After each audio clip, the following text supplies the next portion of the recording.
Guess what just came in the mail? Guess. Yes. Nobody told me that the super wolf moon was happening, so I just thought the world was ending and God finally got a hold of my DMs and just took it out on everybody else. J. Kool-Aid has announced so many projects, his own project, a sequel to KOD or a continuation of that in a different method or a different stylistic approach. Then you have this compilation album that he's working on with artists ranging from Ski Mask, from Vince Staples to JID, of course all the Dreamville artists, to Reason. He's got Colin Kaepernick, he's got Robin Williams. I made those last two up, I'm sorry. Water, drink more water, drink more water. Nothing else to really say. Let's just hop into the track. It's called Middle Child. I thought J. Cole was an only child, but it's what it is. I'm making a list, I'm checking it twice and I'm getting them hit. The real ones been dying, the fake ones is lit. I'm all in my bag, as hard as it get. I do not store powder, I might take a sip. I might hit the blunt, but I'm liable to trip. I'm sorry, no. Can't say you're in your bag and then say you don't snort powder. Like people don't keep that in the bag. Alright, man. I'm waiting. Because he's going to hit me with something. I'm waiting for something to just fly over my head. I mean, I won't know it when it does. What good is the bread if my niggas is broke? What good is first class if my niggas can't shit? Just like LeBron, get my niggas more chips. Just put the rollie right back on my wrist. This watch came from Drizzy, he gave me a beat is evolving right now, and this dude's flow is intensifying. I'm getting to a point of no return. The climax is approaching. Don't say shit about that. You can't pause me. This is a musical moment right now. Be quiet. They act like two legends cannot coexist, but I never beef with a nigga for nothing. If I smoke a rapper, it's gonna be legit. It won't be for clout. It won't be for fame. I'm sorry. It's just it's like he's so unshaken. His resolve is so clear, and his method is so thought out. Like, it's not this crazy convoluted explanation from what I'm getting so far.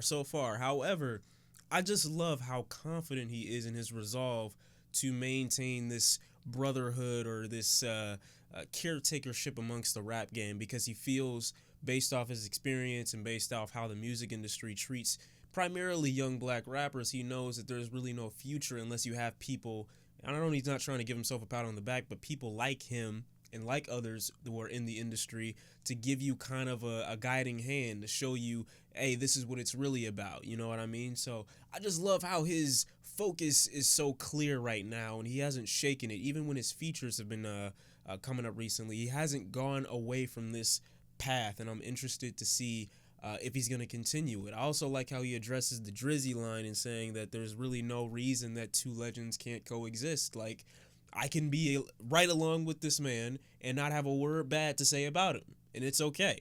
Meanwhile, as a person who's a casual listener over here like myself, I'm going to look at Drake's music for what Drake's music is for me.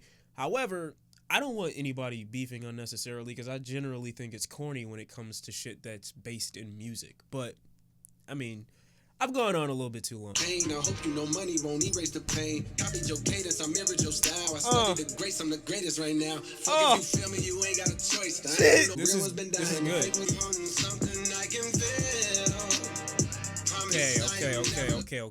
Okay. I'm gonna let that slide. I'm gonna let it finish. However, it's confirmed, that J. Cole at this point is addressing most of what he's addressed in the rap game so far.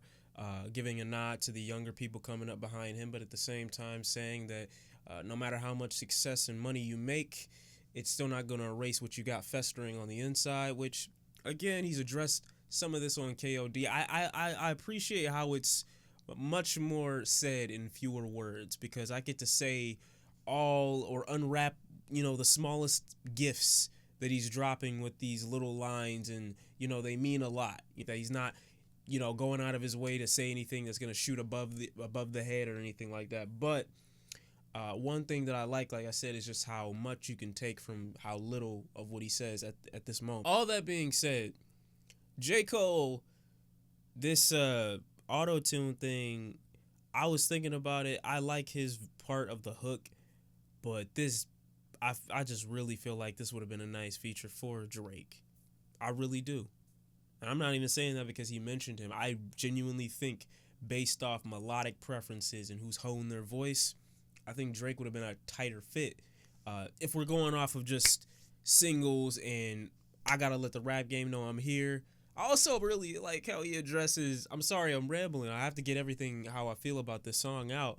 I really like how he addresses how he feels towards his inspirations, like saying how he's not hiding it. He's not trying to say that he's so far above his influences that he never looked at them, like looking toward them for, you know, how to draw his own painting. He looked towards them for references, saying that I used your cadence, I copied your flow and your style and everything like that until I basically found my own. And that's how a lot of people started, but they won't ever, you know, acknowledge that. And I'm dead in the middle of two generations. I'm little bro and big bro all at once. Wait.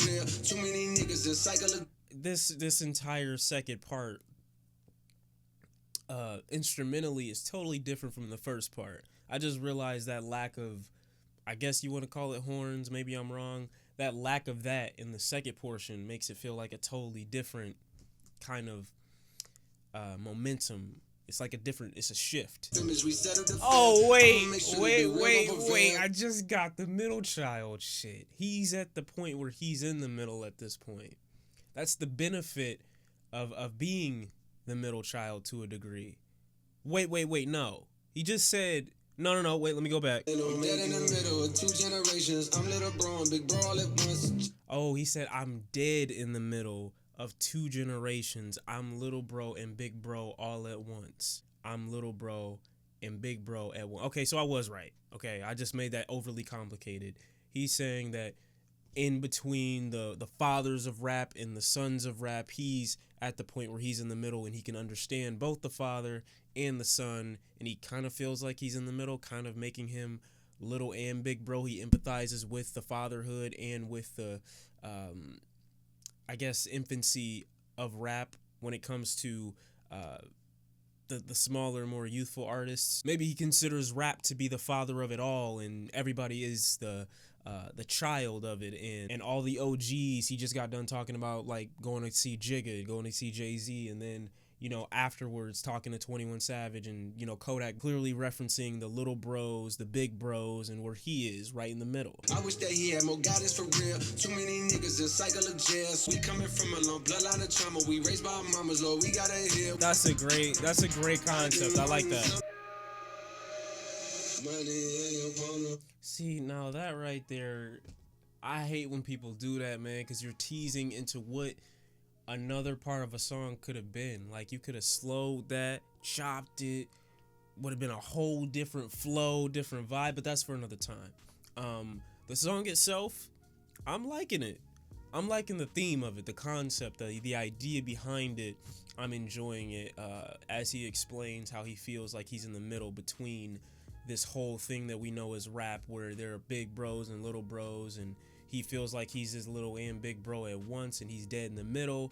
I really like the way that all came together before the track ended. I had no idea that's where he was going with it. I was thinking that this was going to be something as it relates to his personal life, but the way he connected it honestly made you feel like he really views these people as family, and that he needs to keep them tight-knit and, you know, prevent them from fighting. It's, if he views this all as like this brotherhood or this family kind of oriented business, it would make sense that he is advising people against beefing unnecessarily and advising people against XYZ and trying to prevent people from going down dark paths, quote unquote. Like I said, you can only do so much with music, and there are people that have handled speaking about some of these things in more effective ways, in my opinion, than J. Cole has, especially with his KOD album. However, I still agree with the sentiment. I can still appreciate where he was coming from with it. And with a track like this, knowing that this is his intention, knowing that this is how he feels towards the rap game and how he feels toward the people in it, and as this is a direct message to not only those people, but the people that are still coming up, how they might want to view it, so that they don't have to be separated amongst each other. You can look to people in the industry as, you know, people who can help you out, as opposed to people that you should be, you know, going against. A lot of information in this song, a lot of perspectives. I like it. As a song itself, I don't know how much play it's gonna get. I really don't. I like J. Cole's verses here. Not really a strong hook. Melody is cool, definitely stronger in the second half than in the first. But yeah, man, like this was a cool track, and I really did enjoy hearing how he felt about all these things. And before the video ends, there is like the one point that he made about beefing with other rappers. I really do gotta agree, in the sense that if I genuinely have a problem with somebody, it's not gonna be over no petty shit. Like, we're not gonna be going back and forth because I took an Instagram caption the wrong way, or you feel like I was subtweeting you. Like, if you know the whole controversy and backstory to Pusha T and Young Money or Cash Money, that whole situation was based in kind of Wayne's disregard for what Clips was doing in their area at the time.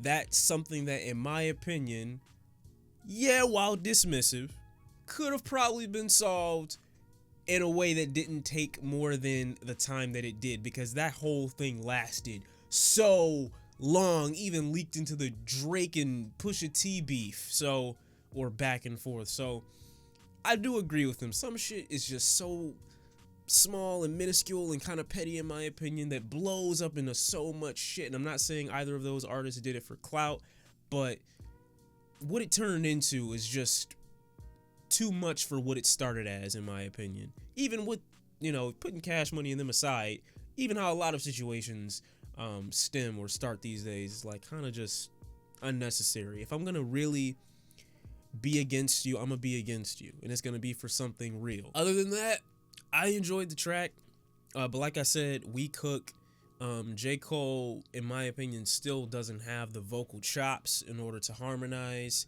and make it sound. It does sound effortless, but I don't think it always makes the song sound great. It definitely wasn't ugly. It definitely wasn't trying too hard or anything like that. It felt really natural. It went well with the track, but I think someone else doing it would have made the track pop a little bit more. This track doesn't really pop. It just kind of it stays pretty consistent. There really aren't that many highs to the song itself, other than what J. Cole is delivering lyrically. But that's about it. That's how I feel about it. Pretty cool track. J. Cole did his thing, and I'm out. I'll see y'all next time. Let me know how you felt about the song in the comment section down below. I'm curious to see what the song did for you. How do you feel after listening to it for the first time? And I'm out. Peace.